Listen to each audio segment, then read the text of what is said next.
Bienvenidos de nuevo al programa de este seminario que se titula Ganando Decisiones para Cristo.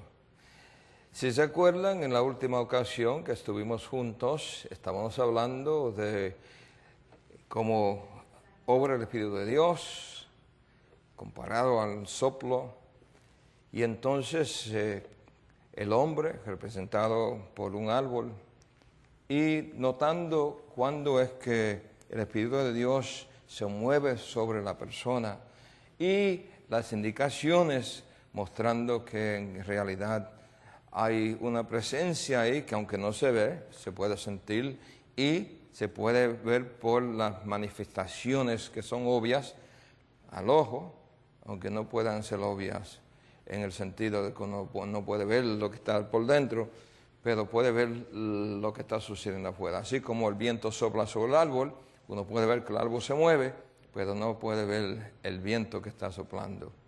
Entonces, estamos llegando al punto de entender que cuando la persona está bajo la convicción, que llega un punto crítico donde si uno no aprovecha de esa oportunidad, que la convicción se desvanece. Y entonces hay el peligro de que esa convicción se pierda.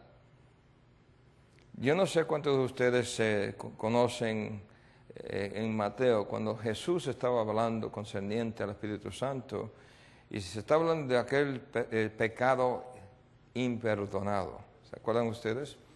Y la razón por la cual Jesús habla de eso es porque la persona no se puede convertir por sí misma. El pecador no se puede tornar a ser justo por su propia cuenta. Tiene que haber algo de afuera que penetra por dentro y que cambia el corazón. Entonces eso es lo que Jesús se refería cuando le dijo a Nicodemo que el que quiere entrar en el reino de Dios tiene que renacer. Es un proceso que sucede por medio del Espíritu Santo. El corazón cambia, los deseos cambian, el pensar cambia, la vida cambia. Y eso todo sucede cuando el Espíritu de Dios está obrando en el corazón. Ahora, es cierto que la persona puede resistir o la persona puede aceptar esa convicción. Si podemos considerar algunos ejemplos bíblicos, pensemos en los diferentes capítulos o libros en la Biblia donde encuentran ejemplos de personas que sintieron convicción o aceptaron o rechazaron. Por ejemplo, nos dice la palabra de Dios de Saúl, el primer rey de Israel. Dice en el libro de 1 de Samuel, que Saúl fue llamado por Dios y que el profeta Samuel en el capítulo 10 le dice a él que Dios le va a cambiar su corazón. Entonces dice que cuando Saúl da su espalda para despedirse de Samuel, que el Espíritu de Dios viene sobre él y dice que le da un nuevo corazón. Es interesante porque mucha gente piensa que renacer es algo del Nuevo Testamento solamente. Pero podemos ver que en el Antiguo Testamento aquel que quería seguir al Señor tenía que también que renacer. Tenía que haber un cambio. Ese cambio viene por medio del Espíritu de Dios. ¿Está bien? Entonces, ¿qué sucedió con Saúl? Aunque Saúl fue renovado por ese Espíritu de Dios, sin embargo llegó el momento que él rechazó también ese Espíritu. Y dice en la palabra de Dios en 1 Samuel capítulo 16 que el Espíritu de Dios fue quitado. En otras palabras, que se apartó de Saúl. Y entonces Saúl cometió ese pecado imperdonado que se menciona en el Nuevo Testamento. Y la palabra de Dios dice entonces que Saúl fue perdido. Bueno, tenemos también otras experiencias. Es Sansón, ¿se acuerdan el hombre más fuerte de la historia humana? Bueno, Sansón fue alguien que el Espíritu de Dios lo movía y le daba fuerza supernatural, ¿no es cierto? Sin embargo, comenzó a Sansón a apartarse de Dios, ¿no es cierto? Y entonces llegó el momento que ya aparentemente Dios no estaba con él. Pero algo sucedió, mientras que Sansón perdió sus ojos y estaba moliendo maíz para los filisteos, se arrepintió. Y cuando se arrepintió, dice la palabra de Dios entonces, que oró y pidió que Dios le ayude y le dé la fuerza para hacer aquello que negó a hacer anteriormente. Y dice la palabra de Dios entonces que Sansón murió haciendo aquello que anteriormente no quiso hacer. En otras palabras, el Espíritu de Dios regresó y le dio aquello que él necesitaba para cumplir con el mandato de Dios. ¿Está bien? Pasando ahí, David, el rey David, sabemos que el rey David pecó contra Dios, ¿se acuerdan ustedes? Sin embargo, cuando el rey David se arrepintió en su plegaria, en el libro de Salmos, capítulo 51, él está ahí orando. ¿Y qué es lo que dice? No quites tu Santo Espíritu de mí. En otras palabras, David sabía que la única manera que él iba a ser salvo es por medio de ¿quién? Del Espíritu Santo. Entonces, ustedes pueden ver en el Antiguo Testamento que la gente se dan cuenta del hecho de que el Espíritu de Dios es sumamente importante en esa transformación necesaria para la salvación. ¿Qué dicen ustedes? ¿Está claro eso? Ahora, pasando de ahí al Nuevo Testamento, sabemos que Jesús fue lleno por medio del Espíritu Santo, ¿no es cierto? Entonces también dice que Juan el Bautista también fue ungido por el Espíritu Santo. Si usted pasa entonces al día Pentecostés, ¿qué sucede? El Espíritu Santo fue derramado sobre todos aquellos que estuvieron ahí. Ahora, indicaciones de convicción. Cuando Nicodemo estaba escuchando a Jesús, sintió la convicción y se molestó. Y por eso fue que dijo en su frustración, ¿cómo puede hacer estas cosas? ¿Tiene que el hombre ir de nuevo al vientre de su madre y salir de nuevo? Es el lenguaje mostrando ¿qué cosa? Frustración, ¿no? Entonces se sintió molestado, es decir, sintió la convicción, pero no supo cómo aceptarla. Era un hombre muy alto en la posición y se le tomó tiempo, ¿no? Para que finalmente se dé cuenta y se dio y se convirtió. Pedro, el apóstol Pedro fue un hombre que el Espíritu de Dios estaba tratando con él, hasta que finalmente negó al Señor, ¿se acuerdan? Y cuando negó al Señor, ¿qué sucedió? ¿Se acuerdan esa noche que negó al Señor? Dice que después que el gallo gritó 3 veces, dos veces, él se dio cuenta que había negado al Señor 3 veces y se acordó las palabras del Señor y salió llorando, ¿no? En otras palabras, el viento estaba soplando sobre Pedro, salió llorando y ahí Pedro tuvo un nuevo encuentro con su Dios. Si pasamos ahí adelante, en el día de Pentecostés, sabemos que los judíos que estaban presentes eran judíos piadosos, hombres de Dios, que vinieron a Jerusalén para adorar. Fue derramado el Espíritu Santo sobre ellos y ellos sintieron el toque del Espíritu Santo de tal manera que dijeron a los discípulos, varones galileos, ¿qué debemos hacer? Y Pedro le dice, arrepenteos y bautícense en el nombre del Señor Jesús. Pasando adelante, Pablo, cuando Pablo estuvo ahí presente que Esteban fue apedreado, Pablo sintió la convicción, pero no quiso rendirse. Entonces, más tarde, cuando el Señor se le presentó en esa forma tan brillante, Pablo cayó de su caballo y entonces fue que se dio cuenta que estaba peleando ¿contra quién? Contra Dios. La convicción entonces fue tan fuerte que Pablo hizo la pregunta, Señor, ¿qué es lo que quiere que haga? ¿No? Pasando de ahí adelante, sabemos que se encuentran otras personas que también sienten la convicción, pero que o se rinden o no se rinden, se entregan o no se entregan. Por ejemplo, tenemos a Felipe, tenemos a Agripa, tenemos a Pilato. Todos esos sintieron ¿qué cosa? La convicción. ¿Se rindieron? No. ¿Quisieron entregarse? No. En otras palabras, es obvio en la palabra de Dios que se encuentran ejemplos de personas que han sentido el toque de Dios, aquellos que se han entregado, han aceptado y aquellos que han rechazado. El hecho que el Espíritu de Dios toque el corazón no quiere que Dios le está torciendo el brazo y que la persona no tiene otro remedio que entregarse. Porque Dios no es así. Dios toca el corazón con el propósito de que la persona se despierte y se dé cuenta de su necesidad.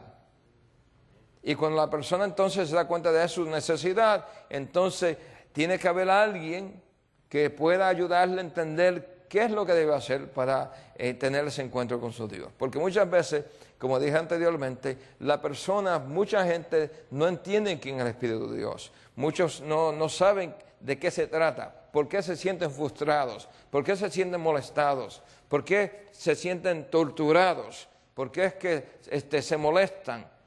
Entonces tiene que haber alguien que le pueda decir, mira, lo que está sucediendo es tal y tal cosa. Dios te está hablando. Por ejemplo, estuve en las Filipinas, como le había contado anteriormente, y había una muchacha que se llamaba Ramona. Y Ramona no quería entregarse. La mamá me dijo, por favor, pastor, acérquese a ella, a ver si le puedo ayudar. Bueno, me acerqué y la muchacha me dijo, mire, yo no tengo interés, pero está bien, si usted quiere estudiar, yo estudio con usted. Muy bien, entonces. Bueno, comenzamos a estudiar juntos y mientras que estábamos estudiando, ella tenía sus versículos, ¿no?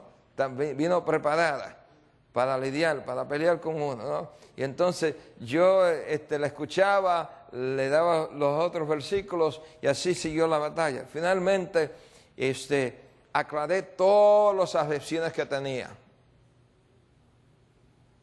Del sábado, de qué le sucede a los muertos, todas esas cosas, ¿no? Después de aclararle todo, la vi que se sentía frustrada porque había perdido todos los argumentos. Y entonces noté una lágrima.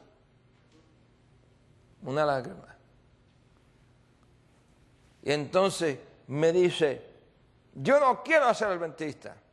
Le dije, ¿por qué no? Porque yo no quiero tener que vestirme con trajes largos y poner mi cabello en un moño. Yo le dije, ¿y quién te dijo, querida, que tiene que usar trajes largos y poner tu cabello en un moño? Le dije, mira, estas muchachas aquí, ¿tienen ellas trajes largos? No. Y entonces, ¿quién te dio esa idea? Ella tenía la idea de que tenía que hacer ese cambio tan radical para ella, ¿no? Entonces le dije, pues ese no es el punto. El punto es este.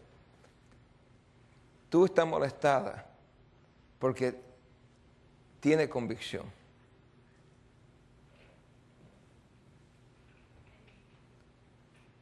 Me dije, ¿cómo lo sabe usted? Porque noté tu lágrima.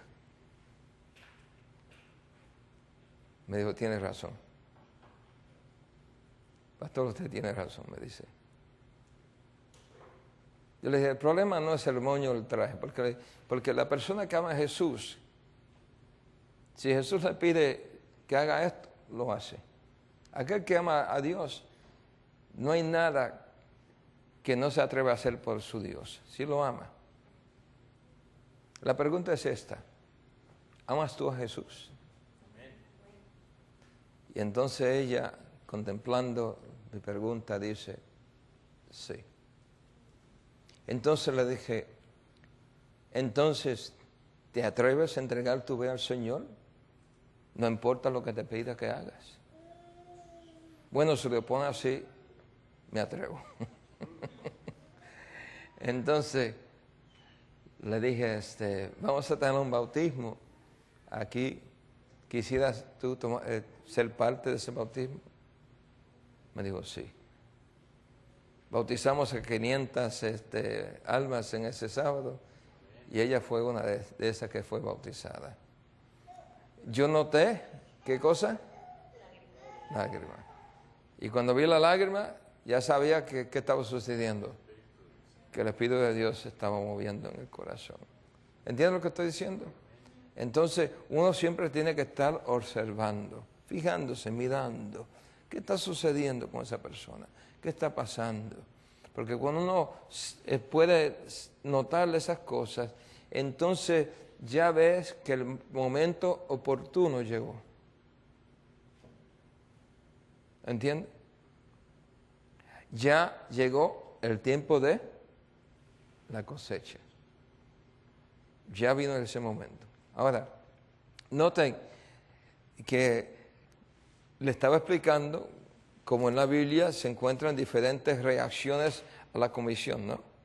Noten esta cita, la siguiente que dice, diversas manifestaciones en este proceso.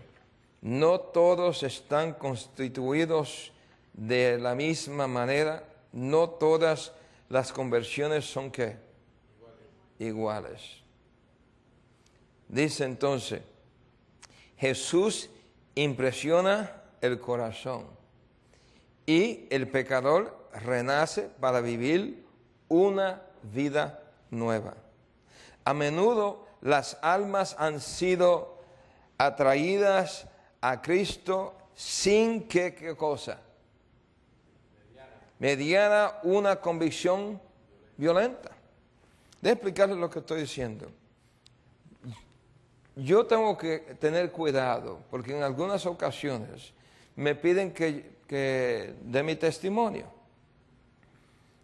Cuando presento mi testimonio a una audiencia de gentes en particular, estoy consciente del hecho que yo sé, me acuerdo el momento cuando llegó el cambio en mi vida. Yo me acuerdo de ese momento. Me acuerdo que sucedió, la lucha que estuve, el proceso, el cambio, la conversión. Me acuerdo del día y del tiempo, ¿no? Pero se encuentran muchos que no pueden poner el dedo en el momento, en el día, cuando fueron convertidos. Y entonces, lo que puede suceder es que aquellos que están sentados, que no pueden ponerle el dedo, no pueden decir, yo fui convertido en tal ocasión, en tal día, en tal tiempo, comienzan a sentir que posiblemente ellos no están convertidos.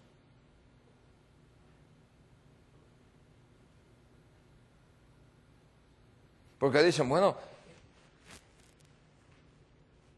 él se acuerda, sabe cuándo, nos habla de qué sucedió. A mí nunca me ha pasado nada de eso. Y comienzan a pensar qué cosa. Posiblemente no estoy convertido. ¿Saben lo que estoy diciendo? Y entonces hay algunos que piensan, bueno, parece que voy a tener que perderme para que me encuentren.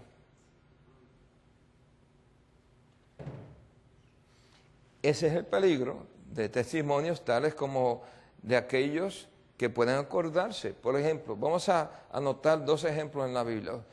Jesús tenía dos discípulos. Uno se llamaba Juan, el otro Pedro. Cuando se habla de Juan, nunca se encuentra un relato donde Juan tuvo una conversión como la de Pedro. Nunca se habla de un momento que dice que Juan fue convertido de repente. ¿Cierto, sí o no? Nunca se habla. Solamente usted encuentra de Juan, es la única ocasión que Jesús le llama hijo de qué? De truenos. La única ocasión. De ahí adelante, todo lo que se dice de Juan es aquel que Jesús amaba. Aquel que Jesús amaba. Aquel que Jesús amaba. Pero no se encuentra ninguna cosa en la historia de la Biblia el hecho que Juan fue convertido de repente, etc. Sino para Juan fue ¿qué cosa? Un proceso de crecimiento. ¿Un qué? Proceso. Juan siempre amó ¿a quién? A Jesús. ¿No? Siguió ese crecimiento hasta que finalmente en el año 96 Dios le dio esa revelación de Apocalipsis. Pero no hay nada que explique el hecho que Juan fue convertido, como lo fue Pablo, como lo fue Pedro. ¿Entienden? Entonces, para aquellos que están escuchando en la televisor, puede ser que usted nunca puede señalar el momento, acordarse de aquella experiencia. No quiere decir que usted no está convertido. Si usted siempre ha amado a Dios, más la suegra mía tiene 92 años de edad. Ella me dice, Luis, yo no me acuerdo un momento en mi vida que sentí un deseo de salir al mundo, tomar, hacer lo malo, etc. Yo siempre he amado las cosas de Dios. Y todavía, 92 años de edad, está dando seminarios de Apocalipsis, Daniel. ¿No? Ella nunca se acuerda del momento que fue convertida. Pero sí algo siempre se acuerda. Siempre quería a Dios, siempre buscaba de Dios, siempre estaba buscando las cosas de Dios, siempre apoyaba la obra de Dios y todavía lo está haciendo. Entonces, las conversiones no son iguales. No son iguales. Entonces, ¿cómo es que uno puede saber si la persona está convertida? ¿Cómo es que uno? Por los frutos. ¿Por los qué? Por eso fue que Jesús dice, por los frutos los conocerá. Exactamente, por los frutos. Y por eso, uno no puede leer el corazón, uno no puede ver por dentro lo que está sucediendo. Por eso Jesús dice, entonces, como no puede ver por dentro, como yo lo puedo hacer, en que sea tú puedes ver lo que está por fuera, los frutos. ¿Está bien? Entonces, uno ve la manifestación de ¿quién? Del Espíritu de Dios, y esas manifestaciones se tornan en frutos en la vida. Algunos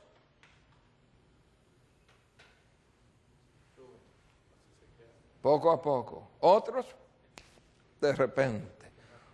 Unos miran y ven y aceptan, otros luchan y pelean y finalmente se entregan. ¿Está bien? Entonces, por eso dice, no todas las conversiones son iguales. Jesús impresiona el corazón y el pecador renace para vivir una vida nueva. A menudo las almas han sido atraídas a Cristo sin que mediara una convicción violenta, ni desgarramiento del alma. Dice, ni temores llenos de remordimientos. Miraron a un Salvador que había sido elevado y vivieron. Vieron la necesidad del alma, vieron la suficiencia del Salvador, sus requerimientos, oyeron su voz diciendo, sígueme, se levantaron y lo siguieron. Esta conversión fue ¿qué cosa? Genuina. Y la vida religiosa tan decidida como la de otras personas que sufrieron toda la agonía de un proceso violento. Por eso es importante entonces uno estar observando, porque se encuentra esa diferencia. ¿Entienden? ¿Está claro? Ahora, note esta cita. Dice, a medida que los hombres de comprensión espiritual realicen estudios bíblicos con ellos, noten lo que sigue diciendo, diciéndoles cómo entregarse al poder del Espíritu Santo. Entonces, el instrumento humano tiene su papel. Yo, como ser humano, no puedo cambiar el corazón, pero puedo animar a alguien que permita que Dios le cambie el corazón. ¿Me entienden? Entonces, yo estoy cooperando ¿con quién? Con el Santo Espíritu. Estoy dándome cuenta que está sucediendo, estoy entonces observando y cuando llega el momento puedo entonces animar que esa persona se entregue y haga ese cambio que es tan necesario hacer. ¿Está bien? Ahora, y usted note que dice, siguiendo, dice del Espíritu Santo, para que puedan estar firmes y plenamente establecidos en la verdad.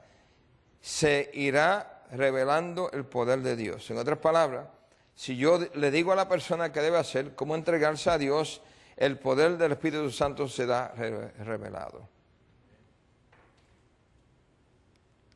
Entonces el hombre tiene su parte en este proceso.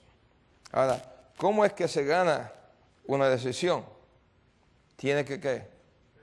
Pedirla. Si uno no pide, no recibe. ¿Qué dice la palabra de Dios concerniente a pedir? Pedir y recibirá. ¿Ah? Toque y se abrirá. ¿Ah?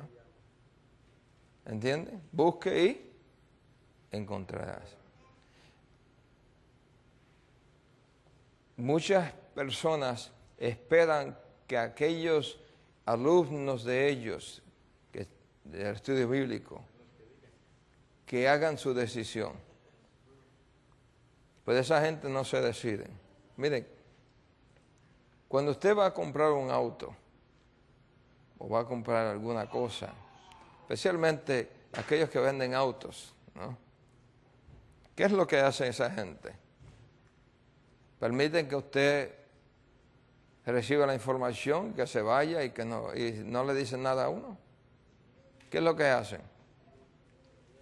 Tratan de animar que usted compre usando ciertas frases con el propósito de que usted se anime a comprarlo. Por ejemplo, ¿cuál carro le gusta más, este o este? La pregunta que le hacen no es, ¿te gusta el carro, sí o no? La pregunta es, ¿cuáles de ellos te gusta? ¿No? ¿Cuál quisieras comprar? ¿Cuál quisieras comprar? Si quieres, podemos ir a mi oficina y te ayudo a ver cuánto tiene que pagar, cuánto tiene que dar de paso, etcétera. ¿No? Muy, muy, muy bondadosos en ofrecer toda la ayuda para ayudar al pobrecito a tomar la decisión, ¿no? ¿Cierto sí o no? Pero ¿qué es lo que están buscando? La decisión. ¿Qué es lo que están buscando? La decisión.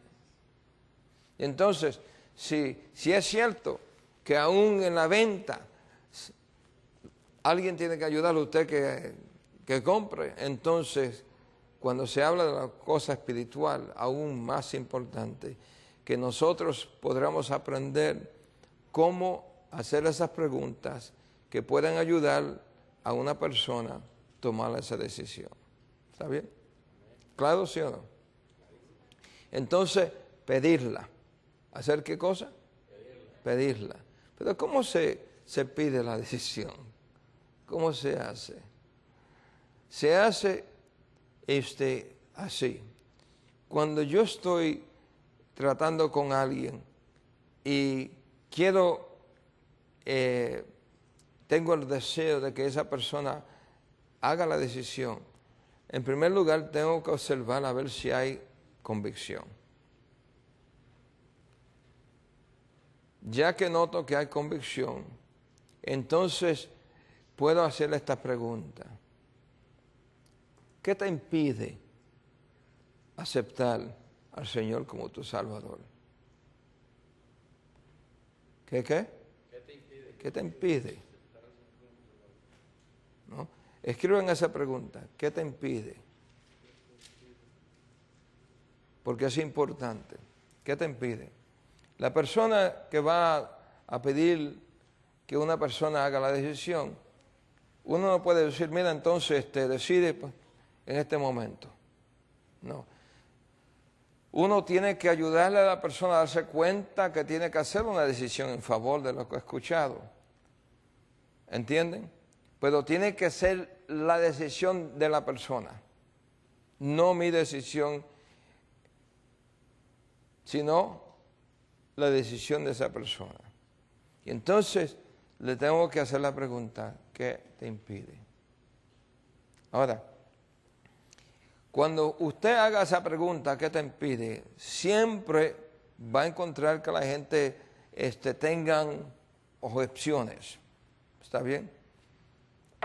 Y como ya le he explicado, no tengo el tiempo para explicar todas las diferentes objeciones, pero en el libro Ganando Decisiones para Cristo, ustedes van a encontrar entonces las diferentes objeciones en las últimas páginas.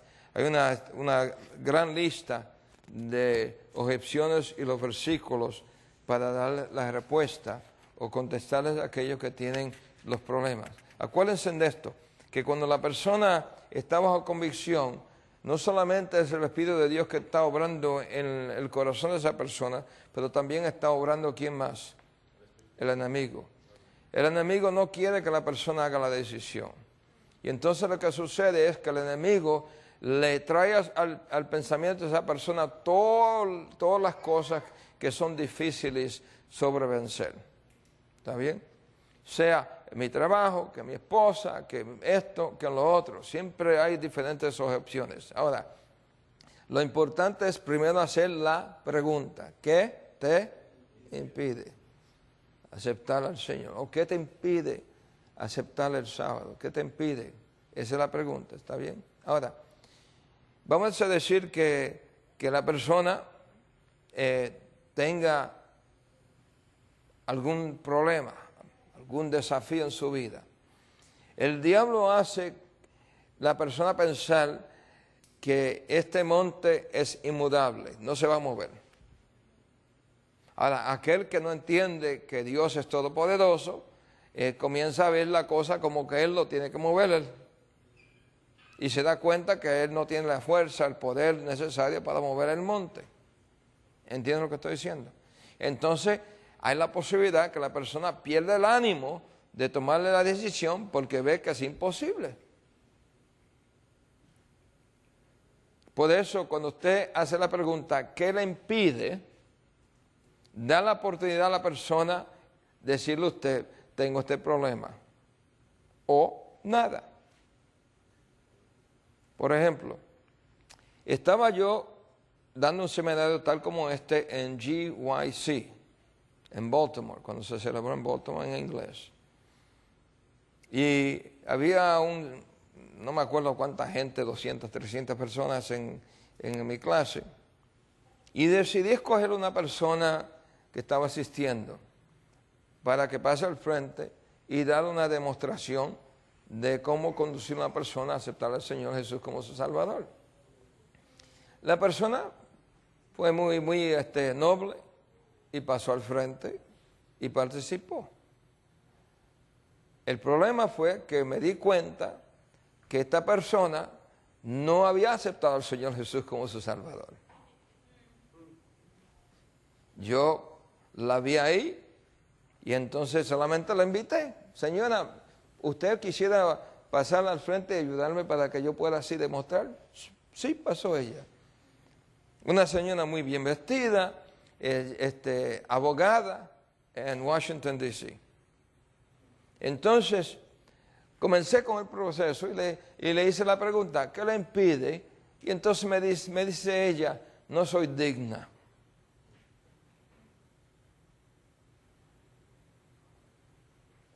Entonces, esa fue la objeción, el problema, la montaña para ella, ¿no? No soy qué cosa, digna de aceptar al Señor. Bueno, ya yo sabía que ella, porque le había hecho la pregunta FORT, ¿no? F-O-T, R-T, ¿no? Familia, religión, etc. Entonces ya yo sabía, en hacer mis preguntas, que las señoras se había creado un ambiente cristiano por el que se había apartado. Entonces cuando le hice esa pregunta, ¿qué le impide?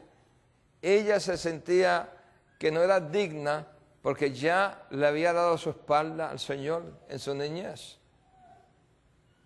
Y ahora era abogada profesional en Washington, D.C.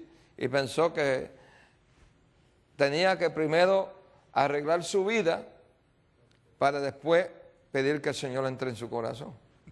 Entonces le hice la pregunta.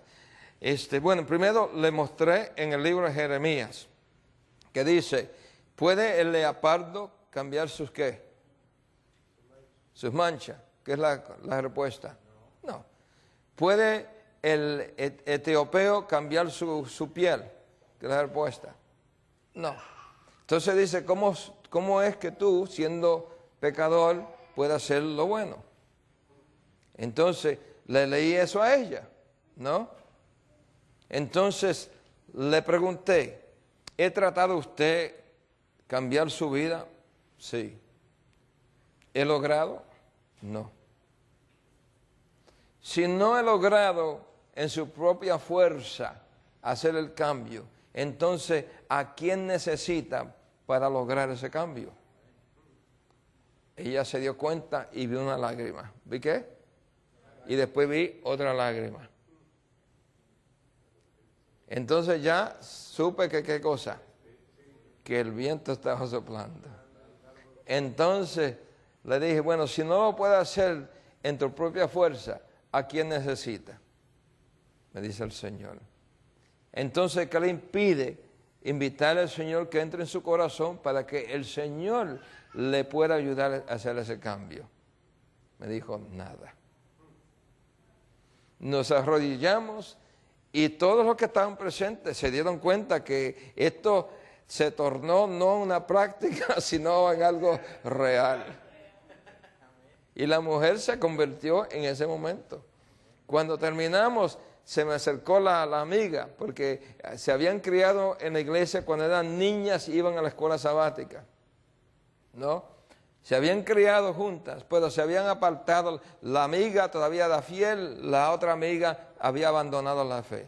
Pero se mantuvieron en contacto y entonces ella, la amiga, que iba a venir a Baltimore y supo que la amiga estaba en Maryland, le dijo, mira, voy a estar en Baltimore, ¿por qué no nos encontramos? Y etcétera, etcétera. Entonces la invitó a mi clase. Y yo, sin saber, la invité a que pase al frente.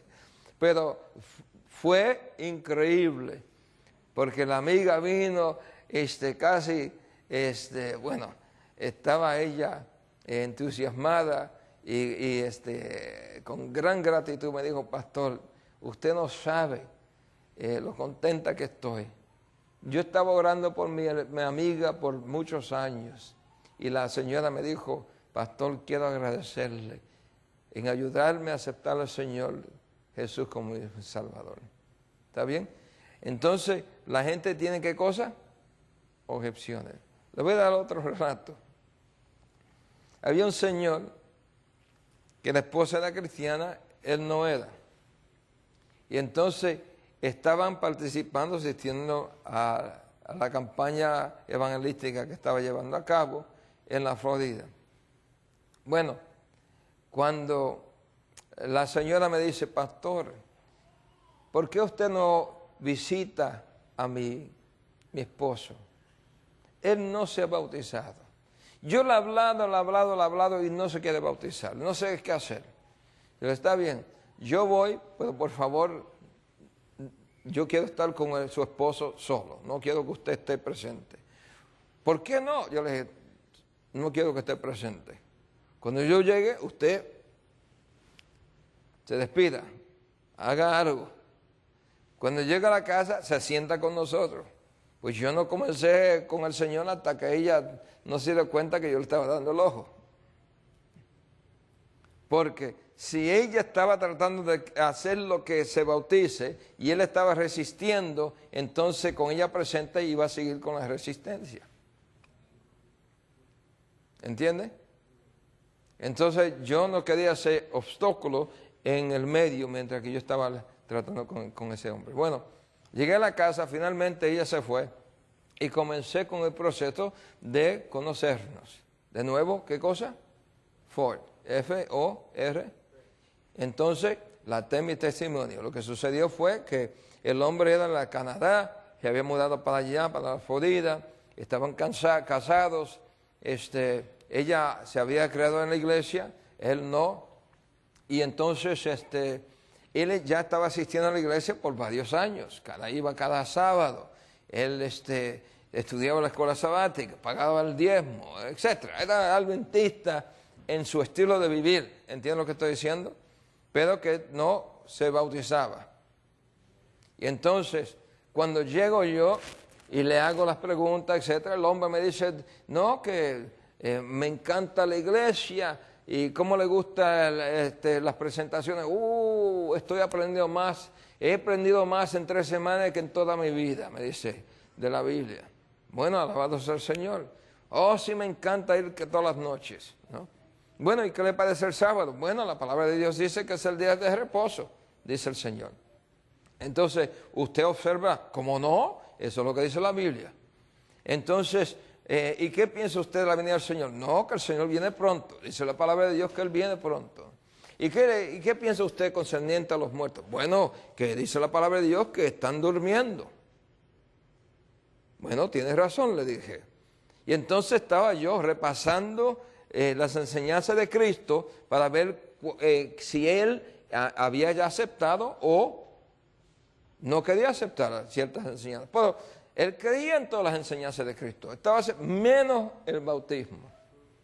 Y entonces le hago la pregunta, entonces dígame usted, ¿cuándo usted se unió a la iglesia? Yo no soy miembro. Yo lo sabía, pero quería oírlo de sus labios. No, yo no soy miembro. Entonces, la pregunta, ¿qué le impide? ¿Qué le impide? ¿No? Me dice, mire, yo ya fui bautizado. Sí, ¿fue usted bautizado? Sí, me dice, yo fui bautizado cuando fui recién nacido. Le dije, usted entonces se arrepintió de sus pecados en aquel entonces. Me dijo, no, yo no me arrepentí. ¿Cómo que usted no se ha arrepentido? Usted fue bautizado, ¿no? Entonces le leí Hechos capítulo 12, versículo 38, que dice, arrepentíos y van a ser bautizados. ¿Sí? Entonces, el hombre dice, yo no me tengo que bautizar. Le dije, ¿y por qué no? Me dice, porque el ladrón en la cruz no fue bautizado. Sin embargo, el Señor le prometió la vida eterna. Pues yo le dije, está bien, si usted quiere clamar ese ejemplo para usted, entonces tendremos que clamarlo usted también en la cruz. Me dijo, no, está bien. Entonces, siento que el hombre tiene algo que no quiere revelar. Leo con él San Juan, capítulo 3, y versículos 3 y 5. Lo que dice el Señor concerniente a el bautismo. El Señor dice, ¿qué cosa? Si no naciere del Espíritu. Y después el versículo 5 dice, el que no naciere del espíritu de agua no podrá entrar en el reino de Dios. Entonces le hago la pregunta, ¿cree usted las palabras del Señor? Se quedó callado, no quiso responder. Y eso me dio evidencia de que el hombre estaba bajo ¿qué? Convicción. Porque muchas veces el silencio es ¿qué cosa? El silencio da evidencia que la persona no quiere responder porque no tiene respuesta. Ya no tiene argumento. ¿Entiende? Bueno, entonces le pregunta al hombre, ¿qué es lo que dice el Señor? Bueno, el Señor dice que tenemos que ser bautizados. ¿Qué le impide? No me quiere contestar. Entonces, ¿usted tiene algún problema con algún pecado? ¿Usted fuma? No, yo nunca he fumado. ¿Tiene usted algún desafío con la bebida? No, Dios me libre, yo nunca he tomado. Ahora estoy yo pasando por el proceso de eliminar, ¿de qué? De eliminar aquellos impedimentos que la persona piensa que está sirviendo como obstáculo en esa decisión. Pues el hombre no tiene problema con el cigarrillo, el hombre no tiene problema con el alcohol. Le pregunto entonces, no me diga que usted tiene otra mujer al lado. ¿Quién yo? Una mujer para mí es suficiente, me dice. Entonces ya sé que el hombre cree en Jesús, sé que el hombre cree en las doctrinas de Jesús, sé que el hombre está viviendo una vida limpia, una vida sana, sé que el hombre tiene fe en Dios, sé que el hombre está obedeciendo. Entonces estoy yo pensando, pues, ¿qué es lo que está aguantando este hombre? ¿Qué es lo que le está impidiendo? ¿No? Y entonces ya le hago esta pregunta. Dígame usted, hermano, ¿le tiene miedo usted al agua? Y me dice el hombre, ¿quién le dijo usted eso? Ese es el problema. Es el problema. Entonces me dijo, pastor, mire, yo no quiero que mi esposa lo sepa. Pero cuando yo era niño, llegó el río se desbordó y casi me ahogué. Y de ese momento tengo un terror pánico al agua.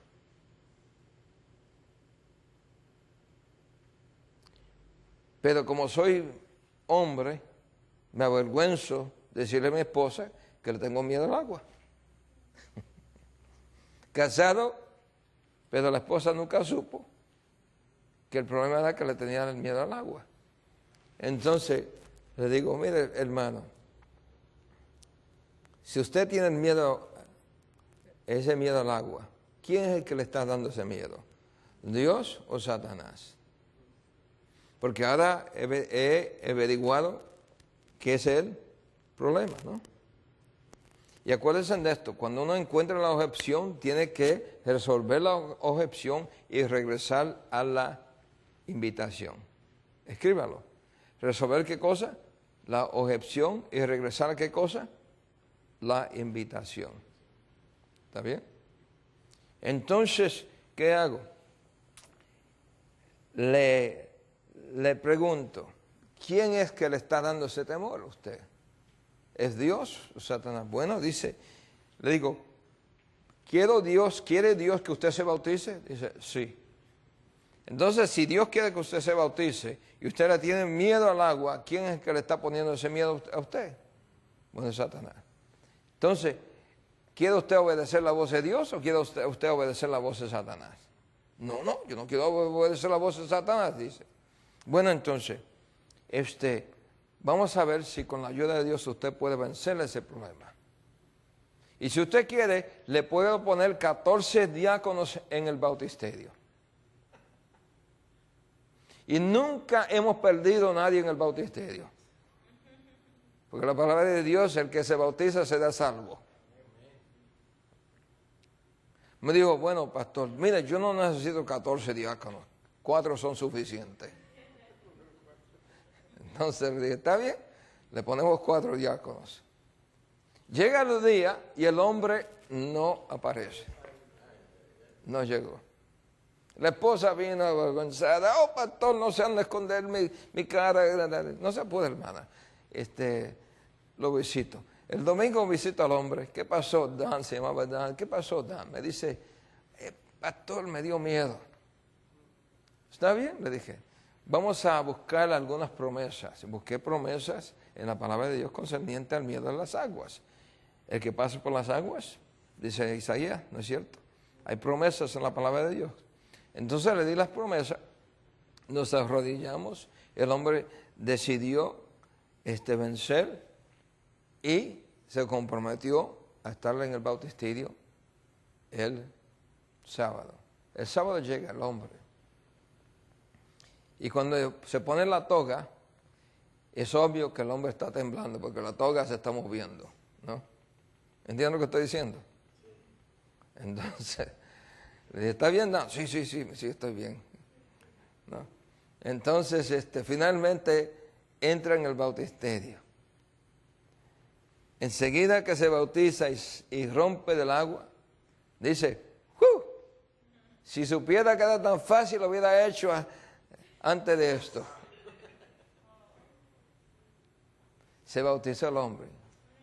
Pero gracias al Señor que se bautizó. ¿Qué sucede? En 3 meses después el hombre falleció. Alabado sea el Señor, que el Señor me ayudó a ver que el hombre se estaba moviendo, pero que no sabía cómo subir el monte. ¿Entienden lo que estoy diciendo? Entonces, cuando ustedes estén tratando con personas que están bajo convicción, y ustedes noten que la persona tiene dificultades, no pueden saber, no piensan, no entienden cómo van a sobrevencer lo que sea el problema, uno entonces tiene que ayudarle a esa persona a entender cómo es que Dios puede ayudarle, cómo es que Dios puede darle la victoria, qué es lo que Dios espera de ellos y qué es su parte. Porque Dios no te va a tomar a la persona y te la va a meter en el bautisterio. Esa decisión tiene que salir de la persona. ¿Qué dicen ustedes? ¿Está bien? Y entonces, ya que la persona toma su decisión, entonces uno ayuda a preparar a esa persona para el bautismo. ¿Entienden? Observando entonces las indicaciones, notando qué está sucediendo con la persona y haciendo lo posible para ayudar a esa persona, ver que con Dios todo lo puede hacer. ¿Con quién? Con Dios todo lo puede hacer. Le voy a dar otro relato porque es importante. Estaba yo en Rumania y después de una presentación se me acercó un caballero muy bien vestido, es obvio que era profesional, y me dice, pastor, si es posible, quisiera hablar con usted privadamente. Está bien.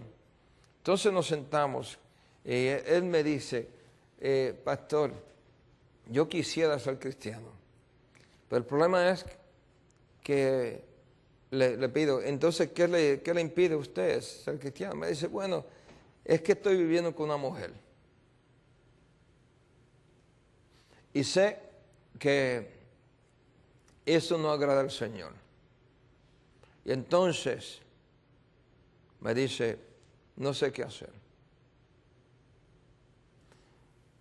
Tuve que hacerle la pregunta al hombre, dígame algo, ¿qué es más importante para usted, su salvación o la mujer?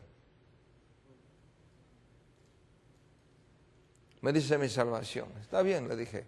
Si quiere yo voy con usted y visito a esa mujer y le hablo también, a ver si ella se anima a aceptar al Señor. Oh, ¿lo iría? Sí. Entonces hice una cita para el domingo a la 1 de la tarde. ¿Pero qué sucede? Llego a otro lugar y suceden ciertas cosas que no pude llegar a la cita. Esa noche estaba esperando al hombre para excusarme y disculparme del hecho que no pude ir. El hombre me dijo, está bien, cuando yo noté que usted no iba a llegar, comencé a temblar. Pero me di cuenta que tenía que hacerlo. Me senté con ella y le abrí mi corazón y le dije, querida, tú sabes que te amo, pero hay alguien que amo más. ¿A quién? A Jesús. Y ya no puedo vivir así. Tendremos que apartarnos. Yo quiero poner a Dios primero en mi vida. Comienza la mujer a llorar, le dice, querido, tú no sabes esto, por años yo he querido también entregar mi vida a Dios, pero tenía el temor que si lo hacía, tú me ibas a abandonar. Se abrazaron, se besaron, y entonces vinieron y me anunciaron que se iban a casar, y iban a poner su vida en línea, y alabado sea el Señor, fueron bautizados. Se casaron y se bautizaron. Muchas veces la gente tiene sus luchas. Cuando sienten el viento soplando, no saben qué está sucediendo. Entonces uno tiene que ayudarle, explicarle cómo vencer los desafíos. ¿Qué pueden hacer para buscar que Dios le ayude?